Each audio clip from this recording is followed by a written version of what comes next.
नमस्कार मित्रांनो, आपण बघणार आहोत फायनल अकाउंटचा पुढचा प्रॉब्लेम जो असणार आहे डेथ ऑफ पार्टनरच्या ऍडजस्टमेंटशी रिलेटेड. बघा प्रॉब्लेम.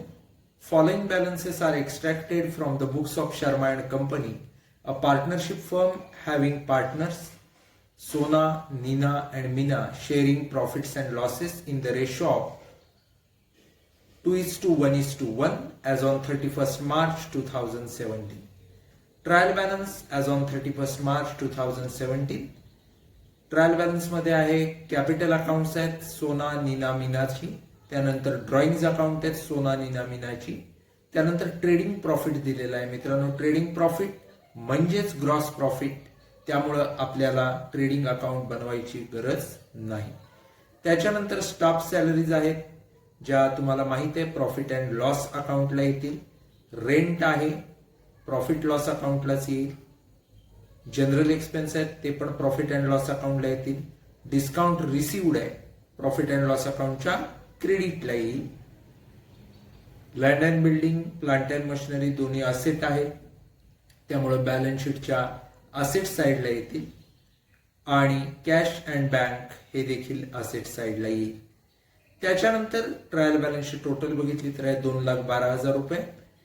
ऍडजस्टमेंट बघा. पहिली आहे interest on capital 5% on opening balance is to be allowed.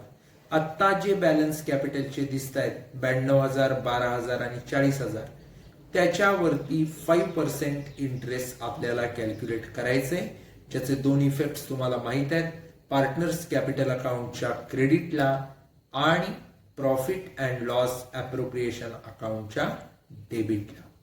त्याच्यानंतर दुसरी जर ऍडजस्टमेंट बघितली तर ती म्हटली की no interest should be charge on drawing. ही फर्स्ट बी ऍडजस्टमेंट आहे.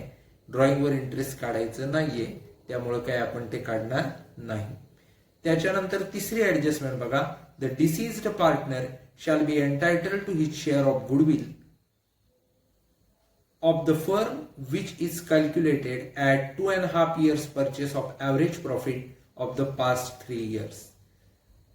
जो पार्टनर मेलेला आहे, डिसीज्ड आहे, त्या पार्टनरला गुडविलचा शेअर द्यायचा आहे. तो कसा काढायचा आहे तर ऍव्हरेज प्रॉफिटच्या 2.5 years परचेस.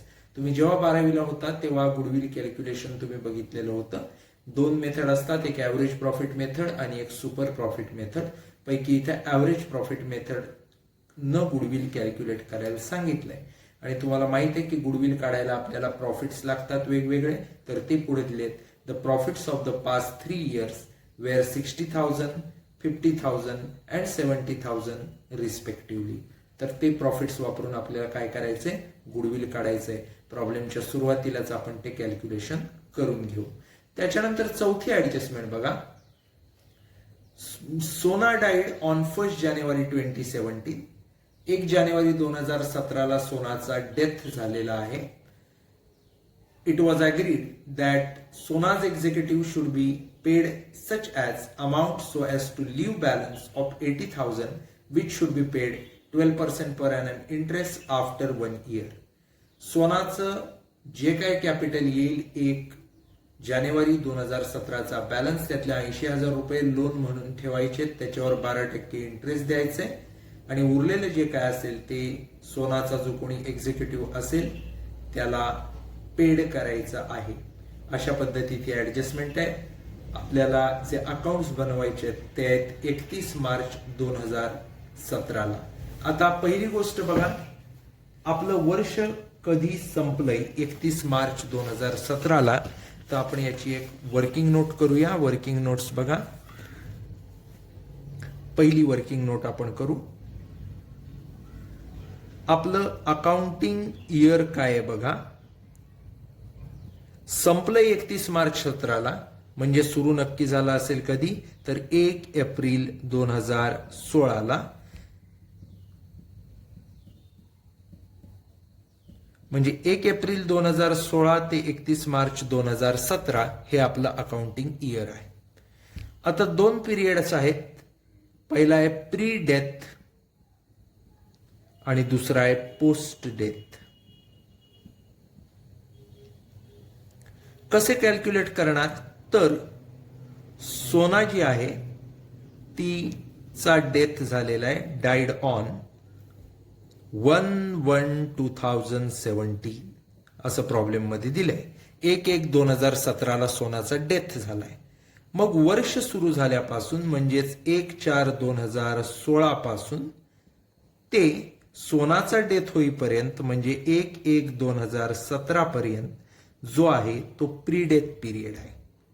आणि सोनाचा डेथ झाल्यापासून म्हणजे 1/1/2017 पासून ते वर्ष संपेपर्यंत म्हणजेच 31/3/2017 पर्यंत हा पोस्ट डेथ पिरियड आहे. आता जर प्री डेथ पिरियड बघितला तर 1/4/16 ते 1/1/17 म्हणजे एप्रिल 16 ते डिसेंबर 16, कारण 1 जानेवारी 17 त्यामुळे तो आपण धरणार नाही, असा हा 9 मंथ्सचा पिरियड येतो. त्याच्यानंतर 1/1/17 ते 31/3/17 म्हणजे जानेवारी फेब्रुवारी मार्च असा 3 मंथ्स पिरियड येतो. त्यामुळं आपल्याला जेव्हा एक्सपेन्सेस डिव्हाइड करायची वेळ येईल त्यावेळेसाठी एक गोष्ट लक्षात ठेवायची की आपल्याला टाइम रेशो माहित पाहिजे आणि त्या बेसिसवर आपण काय करणार, ते एक्सपेन्सेस संबंधित पार्टनर्सना डिव्हाइड करणार. त्यामुळं आपण टाइम रेशो कॅल्क्युलेट करून घ्यायचा. कसा कॅल्क्युलेट करायचा तर सोपं आहे. प्री डेथ पीरियड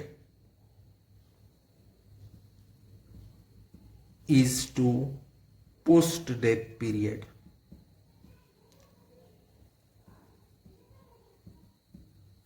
आता जर कॅल्क्युलेशन केलं तर प्री डेथ पिरियड आहे 9 महिने, पोस्ट डेथ पिरियड आहे 3 महिने. 3चा पाडा सगळ्यांना येतो, 3 त्रिक 9, 3 एके 3. सो 3:1 हा तुमचा काय आलेला आहे, टाइम रेशो आलेला आहे. या रेशोत आपल्याला वेगवेगळे एक्सपेन्स जसं की तुम्हाला दिसत आहेत तिथं, स्टाफ सॅलरीज असतील, रेंट असेल, जनरल एक्सपेन्स असेल, ते काय करावे लागतील, वाटावे लागतील. आता जे आपण trading profit loss account calculate करणार आहोत ते बनवणार आहोत, ते बनवत असताना एक गोष्ट लक्षात घ्यायची की 2 कॉलम्स करायचे नेहमीप्रमाणे अमाऊंटचे. एक असेल प्री डेथ आणि एक असेल पोस्ट डेथ. म्हणजे 1/4/16 ते 1/1/17 हा एक कॉलम असेल आणि 1/1/17 ते 31/3/17 दुसरा कॉलम असेल. आखून घ्या ची आहेत आपल्याला प्रॉफिट लॉस अकाउंट आणि बॅलन्स शीट. बघा, पहिलं प्रॉफिट अँड लॉस अकाउंट बनवायचं या पद्धतीत जसं तुम्हाला व्हिडिओ दिसतंय. त्याच्यानंतर दुसरं बनवायचंय प्रॉफिट अँड लॉस ॲप्रोप्रिएशन अकाउंट. त्याच्यानंतर तिसरं जे तुम्हाला बनवायचं आहे ते पार्टनर्स कॅपिटल अकाउंट. सोना, नीना आणि मीना अशा आपले 3 पार्टनर्स आहेत, त्यामुळं 3 अमाऊंट्सचे कॉलम तिथे येतील दोन्ही साईडला. त्याच्यानंतर आपल्याला जे बनवायचं आहे ते म्हणजे balance sheet, liabilities amount, asset amount या पद्धतीमध्ये. मित्रांनो, अशा पद्धतीने तुम्ही बनवून घेतलेलंच असेल. ट्रेडिंग प्रॉफिट डायरेक्टली प्रॉब्लेममध्ये दिलेला असल्यामुळं आपण ट्रेडिंग अकाउंट या ठिकाणी काय केलेलं नाहीये, बनवलेलं नाहीये. याच्यानंतरची जी गोष्ट आहे, तुम्हाला मगाशी मी म्हटलं होतं की प्रॉब्लेम सुरू करताना आपण एक ऍडजस्टमेंट करून घेणार आहोत, ती अर्थातच गुडविलची, कारण गुडविल काढून घेणं हे गरजेचं आहे. त्यामुळे दुसरी वर्किंग नोट आपण करणार आहोत, व्हॅल्युएशन ऑफ गुडविल.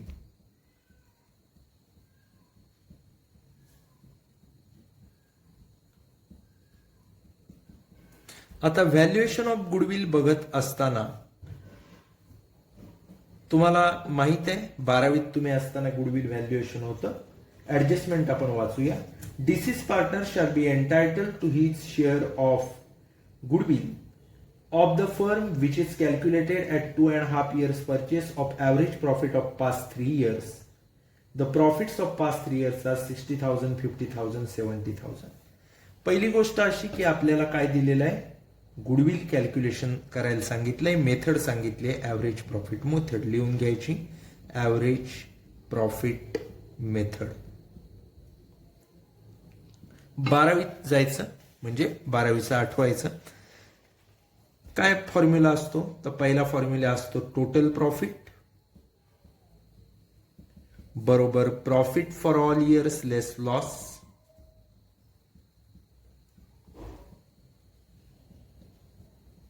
आता तिन्ही वर्षाची प्रॉफिट आहे, तिथे लॉस नाहीये. 60, 50 आणि 70,000. 60,000 अधिक 50,000 अधिक 70,000. टोटल जर आपण केली तर किती येते बघा. लेस लॉस नाहीये म्हणून आपण 0 घेतला. 1,80,000 रुपये आपली टोटल येईल. बघा येते का तुमची. टोटल प्रॉफिट नंतर आपली दुसरी स्टेप असते ॲव्हरेज प्रॉफिट बरोबर टोटल प्रॉफिट भागिले नंबर ऑफ इयर्स. आता टोटल प्रॉफिट किती आहे, तर टोटल प्रॉफिट सगळ्यांना दिसतोय 1,80,000 छेदात नंबर ऑफ इयर्स 1, 2, 3 वर्षाचा दिलेला आहे. म्हणजे उत्तर तुमचं येईल 60,000. हा आला प्रत्येकाचा ॲव्हरेज प्रॉफिट. आणि त्याच्यानंतर आपल्याला गुडविल कॅल्क्युलेट करायचंय. गुडविल कॅल्क्युलेट करताना तुम्हाला काय दिलेलं आहे, तर क्लिअर सांगितलेलं आहे की किती इयर्स परचेसेस आहेत ते. तर तिथे लिहिलेलं आहे 2.5 इयर्स परचेसेस. सो 60,000 गुणिले 2.5 म्हणजेच 2.5 म्हणजेच उत्तर येईल तुमचं 1,50,000 रुपये. हे 1,50,000 हे तुमचं काय आलं, गुडविल आलेलं आहे. आता आपल्याला त्यातला कोणाचा शेअर काढायचा आहे, सोनाज शेअर. सोपं आहे. सोनाज शेअर इन गुडविल बरोबर.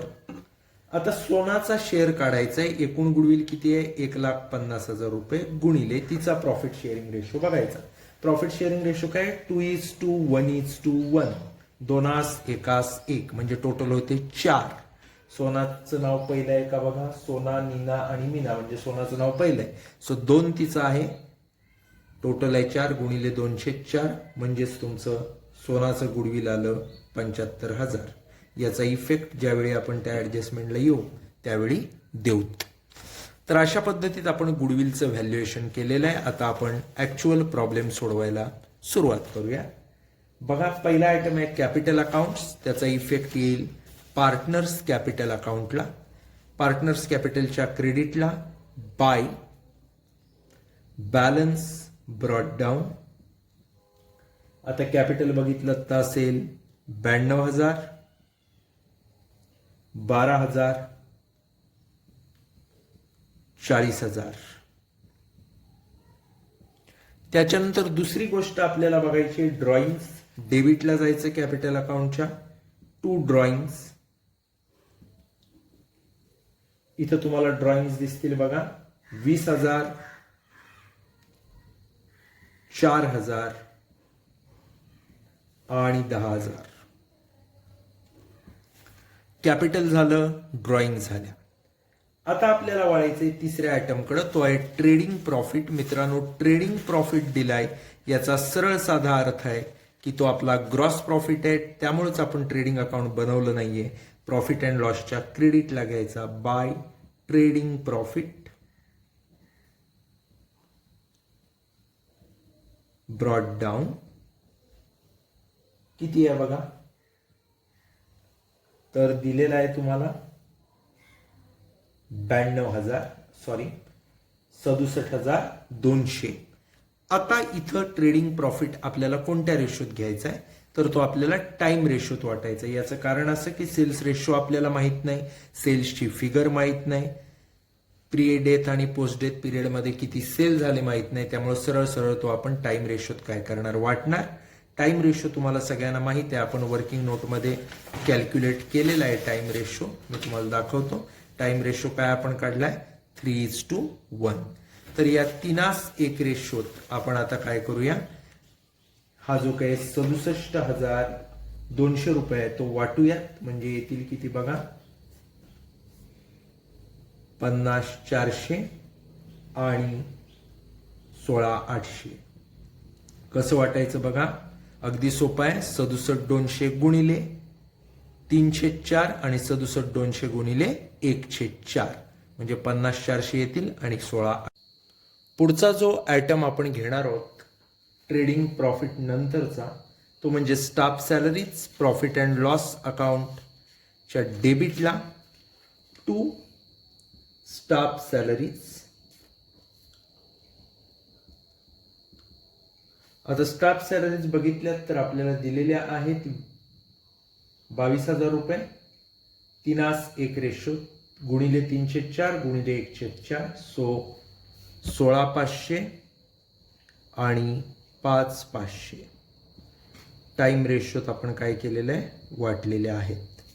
पुढचा जर आयटम बघितला तर तो आहे रेंट टू रेंट. ते पण आपल्याला टाइम रेशोत वाटायचं आहे. 8,000 आहे, अगदी सोपं आहे. 3:2 मध्ये गुणिले 3/4 गुणिले 1/4 6 आणि 2,000 येईल. पुढचा आयटम जो दिलेला आहे general expenses to general expenses. ते पण आपल्याला टाइम रेशोत वाटायचे. टाइम रेशोत 8,000च आहेत त्यामुळे वरच्या रेंट प्रमाणेच 6,000 आणखीन 2,000. याच्यानंतरचा जो आयटम आहे तो म्हणजे डिस्काउंट रिसीव. क्रेडिट साईडला जायचं P&Lच्या बाय डिस्काउंट रिसीव्ड. तो पण आपल्याला टाइम रेशोत करायचा आहे कॅल्क्युलेट. डिस्काउंट रिसीव्ड दिलेला आहे आपल्याला 800 रुपये गुणिले 3/4 गुणिले 1/4 सो 600 आणि 200 अशा पद्धतीत तो येईल. त्याच्यानंतरचा जर पुढचा आयटम बघितला तर तो लँड अँड बिल्डिंग आहे. जायचं बॅलन्स शीटला असेट साईडला लँड अँड बिल्डिंग. किती आहे अमाऊंट बघा. यावेळी डिप्रिसिएशन दिलेलं नाही त्यामुळं डायरेक्ट आउटर कॉलमला जायचं 20,000. पुढचा आयटम जर बघाल तर आहे प्लांट अँड मशिनरी असेटलाच. याच्यावर पण डिप्रिसिएशन नाही आहे. तिथे जर बघितला तर 10,000 रुपये आहेत. पुढचा आयटम आहे कॅश अँड बँक. आता कॅश अँड बँक जर बघाल तर त्याच्यावर मात्र ॲडजस्टमेंट आहे. कुठली ॲडजस्टमेंट आहे तर शेवटच्या चौथ्या ॲडजस्टमेंटमध्ये बघा payment was made to Sona's executive. ती कॅश अँड बँकमधून होऊ शकते त्यामुळं कॅश अँड बँकचा बॅलन्स इनर कॉलमला लिहायचा. कॅश अँड बँक इनर कॉलमला लिहा. किती आहे अमाऊंट 1,10,000. 2 ओळी सोडून द्या. त्याच्यानंतर पुढचा जर आयटम बघितला तर इथं आयटमच संपले ट्रायल बॅलन्सचे त्यामुळे ॲडजस्टमेंटचा आपल्याला बघायला लागेल. पहिल्या ॲडजस्टमेंट आहे interest on capital opening balance is 5%. कॅपिटलचे जे ओपनिंग बॅलन्स आहेत पार्टनर्स कॅपिटलच्या क्रेडिटला 92,000 12,000 आणि 40,000 त्याच्यावर आपल्याला 5% इंटरेस्ट काढायचं आहे. नीना आणि मीनाचा नो प्रॉब्लेम पूर्ण वर्षाचं आपण कॅल्क्युलेशन करणार पण सोनाचं मात्र आपल्याला 9च महिन्याचं करावं लागेल. त्यामुळं ते बघून घ्यायचं. Bye interest on capital partners कॅपिटलच्या क्रेडिटला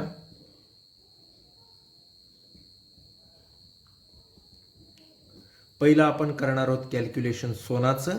सोनाचं कॅपिटल 92,000 आहे. अत्यंत सोप्या पद्धतीने वर्किंग नोटमध्ये बघा. तिसरी working note interest on capital. पहिल्याचं आपण करू सोनाचं. सोनाचं कॅपिटल 92,000. 92,000वर आपण हे कॅल्क्युलेशन घेणार आहोत. किती टक्के काढायचे 5%. 5/100 गुणिले गुणिले किती आहेत तर तिचं काढायचं आहे 9 महिन्याचं. हा जो प्री पिरियड आहे त्याचं 9 वर्षाचे महिने 12. किती इंटरेस्ट येतं बघा 92,000वर 5% 9 महिन्याचं. कॅल्क्युलेट करा आपल्या कॅल्सीवरती. 3450 असं तुमचं उत्तर येईल. तेच इंटरेस्ट घ्यायचं आणि ते इंटरेस्ट तुम्हाला कुठे घ्यायचं आहे? पार्टनर्स कॅपिटलच्या क्रेडिटला 3450. आता नीना आणि मीनाचं सोपं आहे, पूर्ण वर्षाचं आहे, त्यामुळे डायरेक्ट कॅल्क्युलेशन.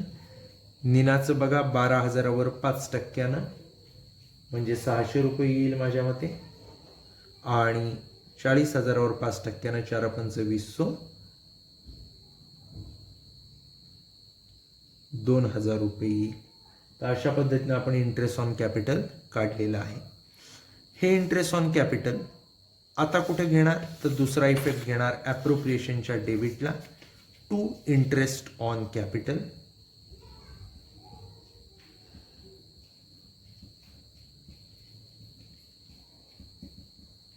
सोना, नीना आणि मीना. सोनाचं जे आहे ते प्रीचंच आहे, त्यामुळे त्यात काही प्रश्न नाही. 3450 पोस्टला डॅश. नीना आणि मीनाचं आहे ते मात्र आपल्याला टाईम रेशोत काय करावं लागेल? वाटावं लागेल. नीनाचं किती आलंय? 600 आलंय. टाईम रेशोत वाटत असताना 304 आणि 104, सो 450 150. मीनाचं 2000 आलंय. 2000 गुणिले 304 म्हणजे 1500 आणि 2000 गुणिले 104 म्हणजे 500. तर अशा पद्धतीने 3:1 रेशोत आपण ते काय केलं? वाटलेलं आहे. त्याच्यानंतर आपल्याला बघायची दुसरी adjustment, no interest on drawing, त्यामुळे ड्रॉइंगवर इंटरेस्ट काढायचं नाही आहे. तिसरी ॲडजस्टमेंट जर बघितली तर अत्यंत क्लिअर म्हटलं आहे की goodwill, deceased partner shall entitle to his share of goodwill of the firm which is calculated as. आपण कसं कॅल्क्युलेट करायचं ते ऑलरेडी गुडविलचं कॅल्क्युलेशन केलं आहे आपल्या वर्किंग नोटमध्ये. बघा वर्किंग नोट जी आपण 2 नंबरची केली आहे तिथं व्हॅल्युएशन ऑफ गुडविल, आणि हे व्हॅल्युएशन ऑफ गुडविल जर बघितलं तर डायरेक्ट आपलं उत्तर आलेलं आहे. सोनाज शेअर इन गुडविल जर बघाल तर 75,000 रुपये तिचा शेअर गुडविलचा आलेला आहे. आता त्याचा इफेक्ट फक्त देण्याचा आपल्याला बाकी आहे. काय करायचं? तर सरळ सांगितले, सोनाला द्या म्हटलंय. सोनाच्या कॅपिटलच्या क्रेडिटला घ्यायचं आणि बॅलन्स शीटच्या असेट साईडला घ्यायचं. सोनाचं कॅपिटल बघा, पार्टनर्स कॅपिटलची क्रेडिट साईड बाय गुडविल किती आहे बघा? 75,000. नीना मीनाला डॅश आणि दुसरा इफेक्ट बॅलन्स शीटच्या असेटला गुडविल 75,000. अशा पद्धतीत आपण गुडविलचा इफेक्ट दिला.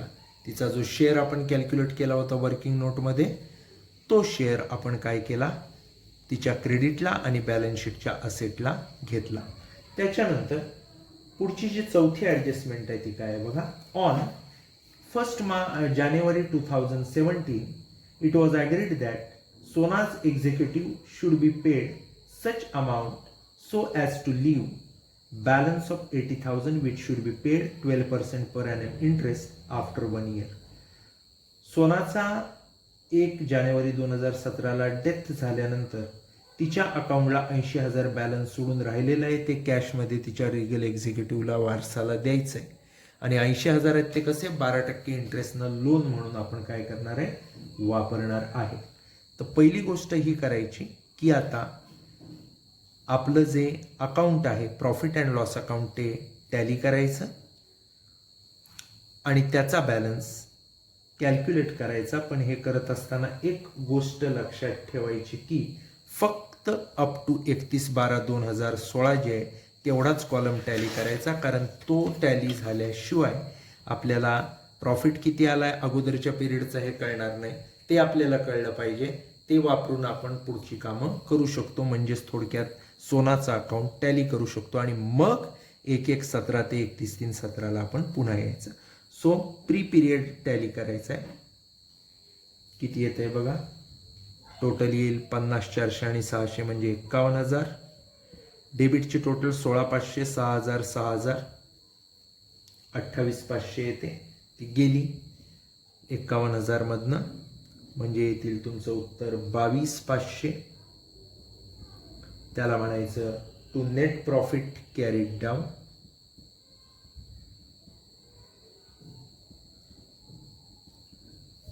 $22,500 हा जो नेट प्रॉफिट आलेला आहे तो ॲप्रोप्रिएशनच्या क्रेडिटला घ्यायचा.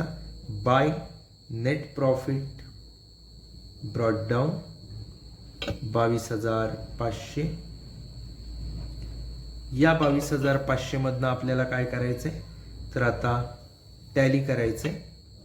22,500 त्यातनं 3,450 450 आणि 1,500 मायनस केले की आपल्याला मिळेल to net divisible profit carried down.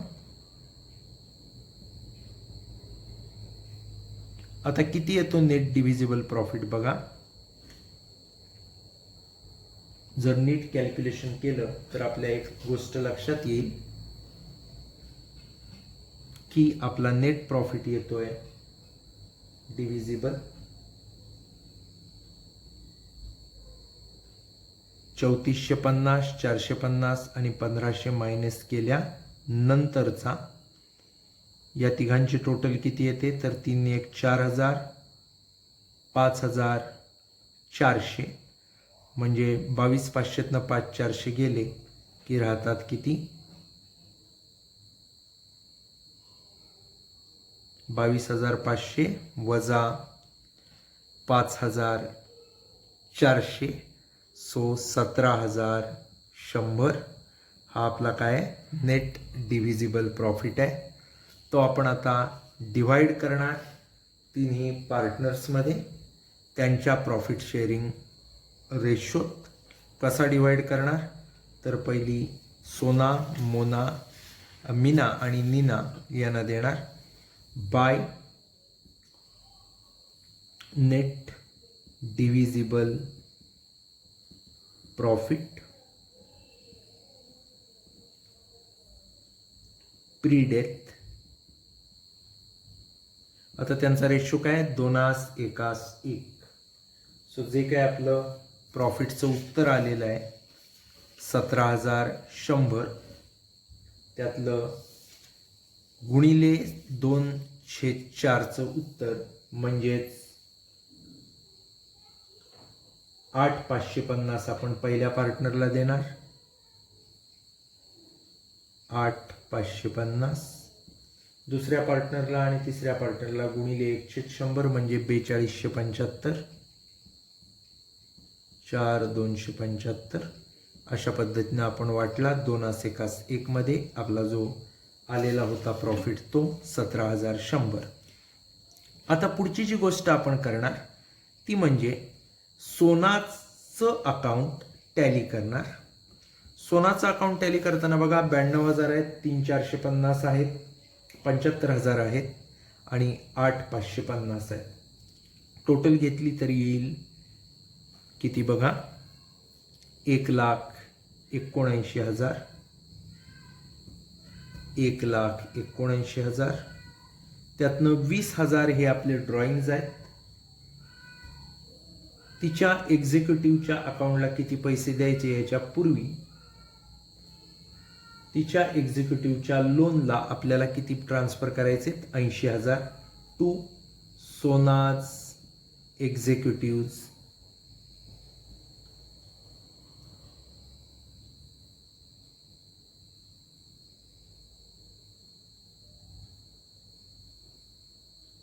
Loan account 80,000. 80 ने 20 झाले 100. उरलेले 79,000 आहेत ते मात्र आपल्याला काय करावं लागेल कॅशमधून द्यावे लागतील. 79,000 बॅलन्सिंग फिगर आहे त्याला म्हणायचं टू बँक अकाउंट. आता करायचं काय तर हे जे 79,000 आपण बँकेतनं देतोय ते बॅलन्स शीटला बघा कॅश अँड बँक आपण इनर कॉलमला लिहिलंय तिथे लगेच देऊन टाकायचं लेस पेड टू सोनाज एक्झिक्युटिव्ह 79,000, राहिले 31,000 रुपये आपला बॅलन्स, तो आउटरला लिहायचा. आता हे जे लोन आहे 80,000चं ते आपण लिहिणार लायबिलिटीला, कॅपिटलला जागा सोडून. सोनाज एक्झिक्युटिव्ह लोन अकाउंट हे आहे 80,000. इनर कॉलमला आपण लिहिणार. याचं कारण असं की हे लोन 1 जानेवारी 17 या दिवशीचं आहे, म्हणजे 3 महिन्याचं. त्याच्यावरचं आपल्याला काय काढायचं आहे? इंटरेस्ट काढायचं आहे. Add interest at the rate of 12% per annum. अगदी सोपी गोष्ट आहे. 12% त्याच्यावर आपण काय काढतोय? इंटरेस्ट काढतोय. म्हणजे कॅल्क्युलेशन कसं होईल बघा. 80,000 गुणिले 12/100 गुणिले 3/12, कारण 3च महिन्याचं ते असणार आहे. सो 80,000वर 12%, 3 महिन्याचं जर इंटरेस्ट आपण बघितलं तर ते किती येतं? 2,400, म्हणजे झाले 82,400 आउटर कॉलमला. आता हे जे 2,400 आहेत याचा दुसरा इफेक्ट प्रॉफिट लॉसच्या डेबिटला द्यावा लागेल. To interest on Sona's executive loan. प्रीला डॅश, पोस्ट पिरियडमध्येच ही अमाऊंट आपण घेणार 2,400. आले लक्षात? आता आपल्याला जी गोष्ट करायची ती म्हणजे हे जे काही आपण कॅल्क्युलेशन केलंय पोस्ट पिरियडचं ते टॅली करणं. 16,800 आणि 200 प्रॉफिट अँड लॉसला या. टोटल होते 17,000. त्यातनं आपल्याला घालवायचे 5,500, 2,000, 2,000 आणि 2,400. या सगळ्या फिगर्स आपल्याला मायनस करायच्या आहेत. म्हणजे आपल्याला नेट प्रॉफिट मिळेल. तो मिळतो 5,100. तो आपण घेणार ॲप्रोप्रिएशनच्या क्रेडिटला 5,100. या 5,100 मधनं आपल्याला 150 आणि 500 मायनस करायचे. ते मायनस करूया. म्हणजे आपल्याला किती मिळतो? नेट डिव्हिजिबल प्रॉफिट बघा, तो मिळेल 4,450. हा जो 4,450 आहे त्यात आता सोनाचा काही संबंध नाहीये. मीना आणि नीना या दोघींनाच तो वाटायचा आहे. So by net divisible profit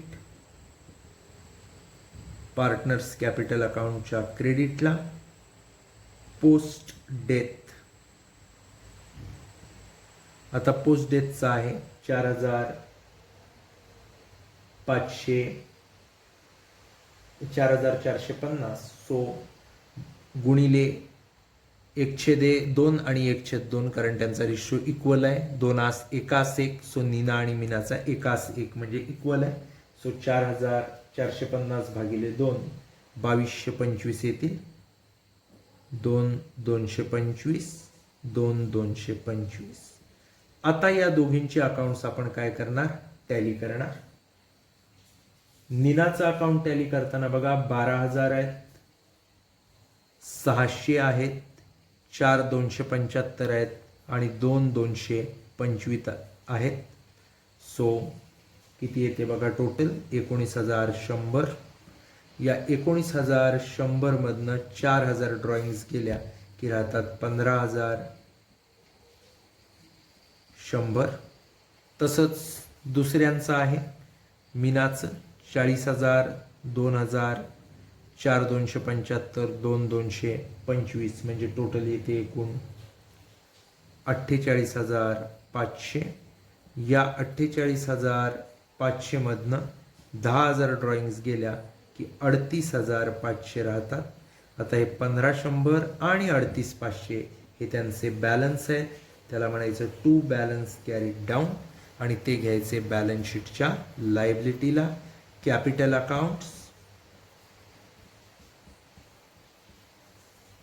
त्याच्यामध्ये पहिली नीना, कारण आता सोना नाही आहे, आणि दुसरी मीना. नीनाचा आहे किती बघा, 15,100. मीनाचा आहे 38,500. आता तुम्ही जर टोटल केली तर बघा किती येतात.